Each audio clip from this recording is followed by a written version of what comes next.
जब अल्लाह चाहता है कि आपको कुछ मिले, आप कुछ हासिल करें या आपको कुछ अता करे, तो वो हालात, वसाइल और मौके पैदा कर देता है जो आपको वहां तक पहुंचा देते हैं। कोई भी आपको रोक नहीं सकता। चाहे सारी दुनिया आपको किसी मकसद को हासिल करने से रोकने की कोशिश करे, वो ऐसा नहीं कर सकते। हदीस में आता है, अगर पूरी दुनिया इकट्ठी होकर आपको फायदा पहुंचाना चाहे, तो वो आपको सिर्फ उतना ही फायदा पहुंचा सकती है जितना अल्लाह ने आपके लिए लिखा है। और इस हदीस में इसका उल्टा भी बताया गया है। रसूल अल्लाह हमें यह बता रहे हैं कि अगर पूरी उम्मत, पूरी कौम आपको नुकसान पहुंचाने के लिए इकट्ठी हो जाए, तो वो आपको कोई नुकसान नहीं पहुंचा सकती जब तक अल्लाह ने उसे आपके खिलाफ नहीं लिखा। अगर अल्लाह ने उसे आपके खिलाफ लिखा है, तो आपको यह जान लेना चाहिए कि कोई भी उसे रोक नहीं सकता। अल्लाह हम सबकी हिफाजत फरमाए। एक छोटा बच्चा पैदा हुआ और फिरौन उसे ढूंढ रहा था। फिरौन के सिपाही हर जगह थे, जासूस चारों तरफ थे, लेकिन किसी ने कुछ नहीं सुना, न कुछ देखा, न कुछ समझा। और अल्लाह ने उसकी मां को एक खास बात का इल्हाम दिया कि वो बच्चे को एक छोटे से संदूक या टोकरी में डालकर दरिया में छोड़ दे। ये कैसे मुमकिन है, वो सोच रही होगी, लेकिन अल्लाह ने तसल्ली दी, फिक्र मत करो, जिसने उसे पैदा किया है वही उसकी देखभाल करेगा। अल्लाह का हुक्म था, अल्लाह की तरफ से इल्हाम था कि बच्चे को पानी में, दरिया में छोड़ दो और अल्लाह उसे तुम्हारे पास वापस लौटा देगा। अल्लाह कहता है हम उसे तुम्हारे पास वापस लाएंगे और उसे उनमें से बनाएंगे जो भेजे गए हैं। हम उसे पैगंबरों में से बनाएंगे, उसके लिए कुछ बड़ा मंसूबा है। और फिर क्या हुआ, अल्लाह ने फिरौन को औलाद नहीं दी थी और वो बच्चे की तलाश में थे। फिरौन की बीवी जब चल रही थी तो उसने एक छोटा सा संदूक देखा। जब उसने संदूक खोला तो अंदर एक खूबसूरत और मासूम बच्चा था। उन्होंने हजरत मूसा को अपने पास रखा और उनकी परवरिश की, यहां तक कि वो बड़े हो गए। हजरत मूसा किसी औरत का दूध नहीं पी रहे थे, क्योंकि यह अल्लाह का मंसूबा था। वो बच्चे को दूध पिलाने की कोशिश में बहुत परेशान थे ताकि वो जिंदा रह सके। हैरत अंगेज तौर पर अल्लाह ने बच्चे को मां के पास वापस पहुंचा दिया। एक छोटे बच्चे की सूरत में वो मां के पास लाया गया। मां उसका ख्याल रखती, उसे दूध पिलाती, कुछ वक्त उसके साथ गुजारती और फिर उसे वापस भेज देती। वो किसी और से दूध नहीं पीता था। यह अल्लाह की बड़ी निशानी थी।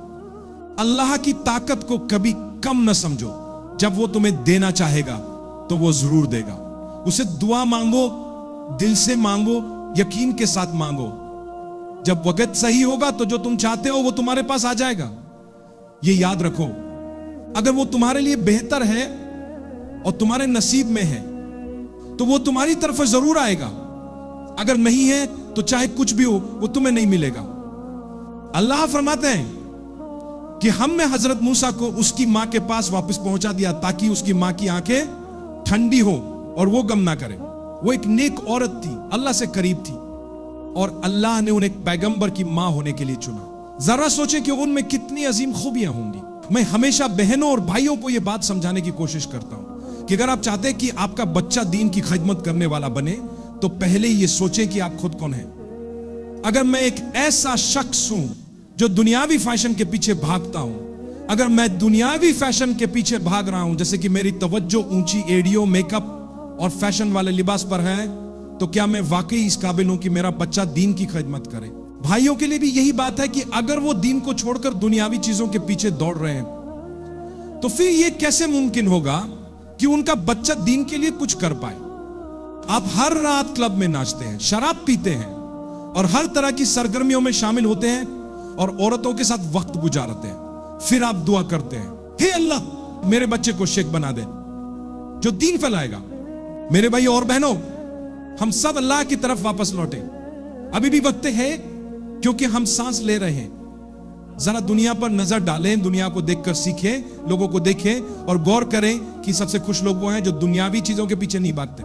याद रखें, वल्लाह मैं आपसे सच कहता हूं, हो सकता है आप चमक धमक को देखें, शोहरत को देखें, किसी ऐसे शख्स को देखें जिसे दुनिया सुपर हीरो या फिल्मी सितारा मानती हो, लेकिन हकीकत में वो अंदर से मायूस होते हैं, वो मुश्किलों से गुजर रहे होते हैं। कभी कभी वो मुख्तलिफ नशो या लत का शिकार होते हैं, हत्ता की मुंशियात का भी। वो जहनी दबाव में होते हैं और कभी कभी दोहरी शख्सियत, बाइपोलर जैसे मसाइल का सामना कर रहे होते हैं। अगर आप पाबंदी से नमाज पढ़ते हैं तो आपका बच्चा चलने से पहले ही सजदे में होगा। क्या आप जानते हैं क्यों? क्या आपने उससे कोई बात की? नहीं। या अल्लाह का पैगाम है कि देखो, अगर तुम खुद अच्छे हो तो इंशाअल्लाह अल्लाह की रहमत से तुम्हारे बच्चे की तरबियत भी अच्छी होगी। जब बच्चे एक खास उम्र तक पहुंच जाते हैं तो फिर उनका अमल उनके और अल्लाह के दरमियान होता है। एक खास वक्त तक आपने उनकी देखभाल की, लेकिन उसके बाद वह अपनी जिंदगी के फैसले खुद करते हैं। मैं सिर्फ एक मिसाल दे रहा हूं, अपने बारे में नहीं कह रहा। फर्ज करो कि मैंने अपने बच्चों की एक खास उम्र तक देखभाल की और उसके बाद वो सही रास्ते से हट जाए, तो मैं अल्लाह से कह सकता हूं, या अल्लाह, मैंने अपनी तरफ से पूरी कोशिश की और उन्हें बेहतरीन तालीम दी।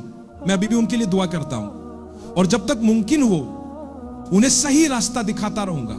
लेकिन अब वो खुद मुख्तार हैं और अपने फैसले खुद कर रहे हैं। ये मामला अब तेरे और उनके दरमियान है। या अल्लाह, उन्हें सही हिदायत दे। मैं अपनी हद तक कोशिश कर सकता हूं कि उन्हें रहनुमाई फराहम करूं, लेकिन हिदायत के मुख्तलिफ दर्जे होते हैं। एक तो यह है कि मैं उन्हें दिखा सकता हूं कि सही रास्ता कौन सा है, मगर तौफीक यानी दिल में हिदायत बैठाना सिर्फ अल्लाह की तरफ से आती है। ये अल्लाह ही है जो दिलों को बदलता है और लोगों को सही रास्ते पर लाता है। अल्लाह हमारे बच्चों को हिदायत दे और उससे पहले हमें हिदायत पर कायम रखे और हमें साबित कदमी अता फरमाए। जब आप अपने दीन पर अमल करते हैं और इसे अपने लिए एक आजाद समझते हैं तो आपने वाकई कुछ हासिल किया है।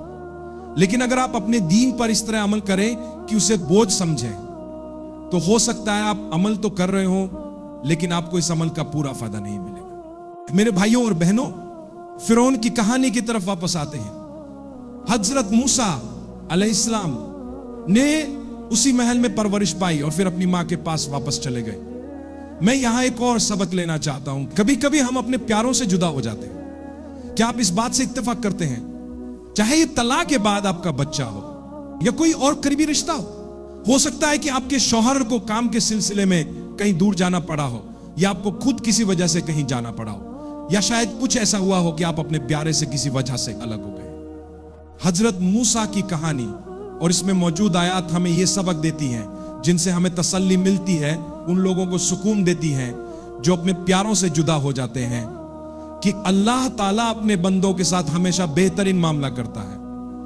हजरत मूसा की वालिदा को अल्लाह ने फरमाया था, हम उसे तुम्हारे पास वापस लाएंगे। जब अल्लाह ने हजरत मूसा की वालिदा को यह तसल्ली दी, तो हमें भी यकीन होना चाहिए कि अल्लाह हमारे प्यारे लोगों को हमें वापस लौटा सकता है। अल्लाह हमें हमारे प्यारे लोगों के साथ दोबारा मिला दे। कुछ मौकों पर मौत की वजह से हम अपने प्यारे लोगों से जुदा हो जाते हैं, जैसे एक बच्चा वालिदैन या भाई बहन या कोई और जिससे आप वाकई परवाह करते हैं और जिससे आप बहुत मोहब्बत करते हैं। फिक्र ना करो, अल्लाह ने फरमाया है कि वो आपको आपके प्यारे से आखिरत में मिलाएगा। अगर आप सब ईमान ले आए, आपको अल्लाह की रजा हासिल करने की कोशिश करनी होगी। आपने कोशिश की, आपके बच्चों ने भी कोशिश की, आपने अपनी पूरी कोशिश की। अल्लाह फरमाता है कि हम तुम्हें मिल आएंगे, परेशान ना हो, तुम दोबारा मुत्तहिद हो जाओगे। अल्लाह के हुक्म से आप जल्द ही उनसे दोबारा मुलाकात करेंगे। ये सिर्फ वक्त की बात है और हम उनसे एक बेहतर जगह में मुलाकात करेंगे।